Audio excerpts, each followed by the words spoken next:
Hey, what's up YouTube? This is CJ. Gonna give you guys an update on the Reef tank. This video we're gonna focus on how I defeated my algae issues. Been fighting it for the last 4 months, and I think I've finally come out on top. So I'm gonna share my methods and what I believe actually solved the problem. I say it's been roughly a week since my last water change, so it's just about that time. Got everything in the bucket ready to roll. But before we go any further with this vid, I do want to take a second and share a quick tip with you guys. Now, for all of us in the hobby that use, mag floats, Tunze scrapers, flippers, whatever you use to, scrape algae off your glass, anyone can take advantage of this quick tip. Some people use this already, some people don't, but I'm gonna share it with you anyways. Basically, all you want to do is just grab some standard paper towels. I usually use 2 or 3 sheets folded up, really thick. It helps the magnet slide across the glass better, and you're cleaning the inside and outside of your tank at the same time, so you get a 2 for 1.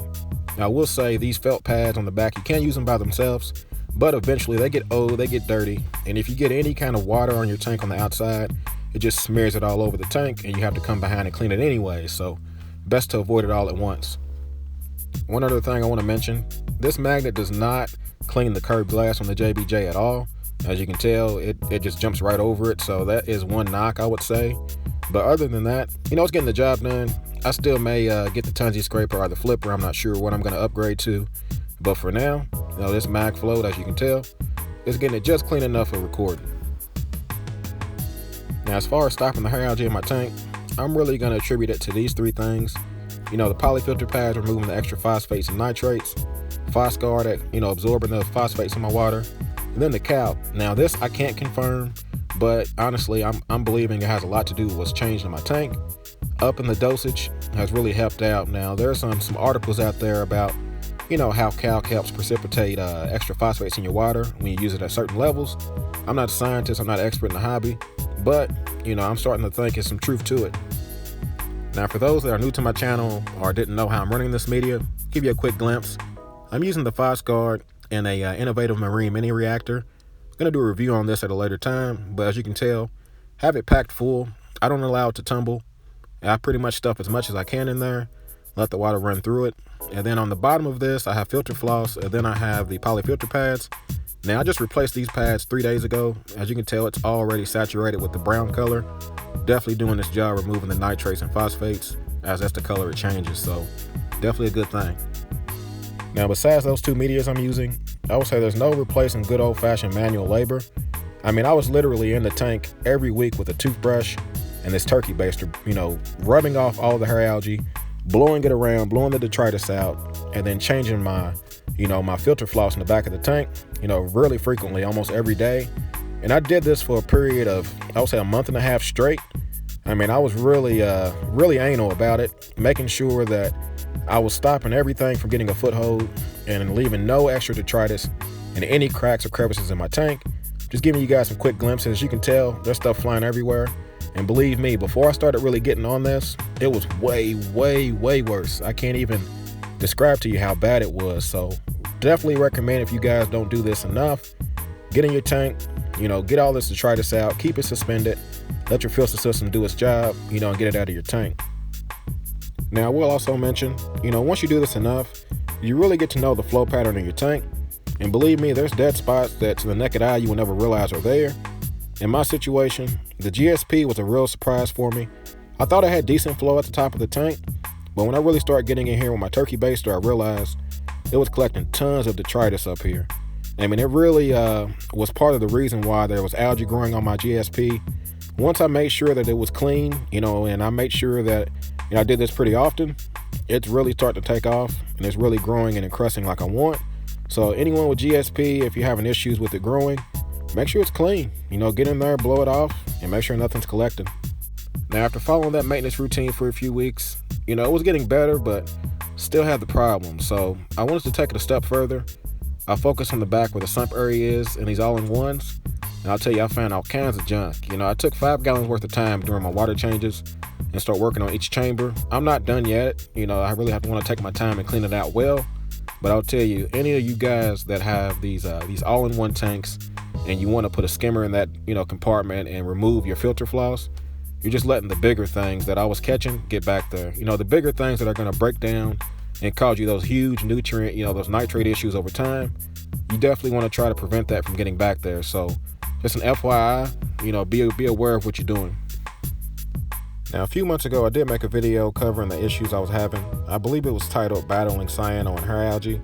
And I gave you close-ups on all these rocks I'm showing you now, completely covered. I mean, I would say 1/2 inch to 1 inch long pieces. The corals look good, but I mean, everything else was terrible. So I'm gonna put a link down below if you haven't seen that video. I advise you to really take a look so you can get an idea of how far this issue has come. I mean, every one of these rocks, I haven't had to brush them off in, I would say, almost 2 weeks now. I basically stopped that part of my routine because, I haven't had to. I mean, I'm really satisfied with the results. I mean, especially this area here. Man, I mean, it was really bad. It was to the point to where I didn't want to buy any encrusting corals because I was scared it was going to get overrun. These zoanthids are really thriving now, and I really want to attribute that to the lack of hair algae. I really feel like my issue was bad enough to where it was almost choking my zoanthids out. I didn't realize that's something that could happen, but since the algae issues have improved, everything is really starting to grow more. It's a new piece of Multibar I just purchased, but we'll get into the corals a little later because I'm still not satisfied, and it's a few things I'm going to be changing.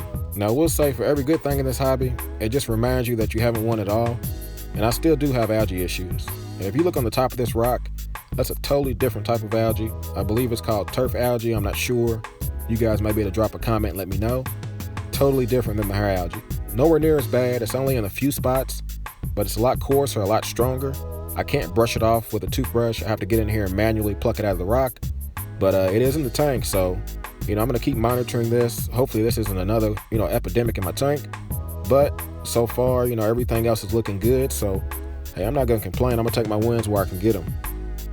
So I'm going to go ahead and say at this point, at least it's fair to say, I've completely eliminated my hair algae issues. And then for those watching this video, you may be wondering, hey, what was the third thing that happened? What changed? What got you over the hump and really got you past the issues altogether? And I'm going to tell you my thoughts on it. It may not be right, but hey, I don't believe in coincidences in this hobby. I believe it's all cause and effect, and there was something that happened a few weeks ago that I think changed everything. Now, I did cover the details of that issue in a previous video. I believe it's titled Refractor Meters and Swinging Parameters. I'm going to post a link for you below and above. You can click on it and check it out. But basically, in a nutshell, I ended up stumbling across a new normal as far as my parameters for my tank, and I really believe that's the main factor in stopping these algae issues. Now, by new normal, I'm really speaking about my elevated parameters. I did check them right before this vid. I'm trying to do that every video for you guys to really keep you in the loop, water chemistry wise, for those that want to know. So I'm gonna give you the rundown. Now, my calcium levels are still elevated, sitting around 520. Magnesium 1440 or higher. That test gets hard to tell, when you get to the top of the range. Alkalinity is between 9 and 10. My phosphates 0.25. pH, I would say 7.8 to 8. Closer to 8 with the color matching I was able to do. And my nitrates, they're still detectable at 5 to 10 parts per million. Not an issue by any means.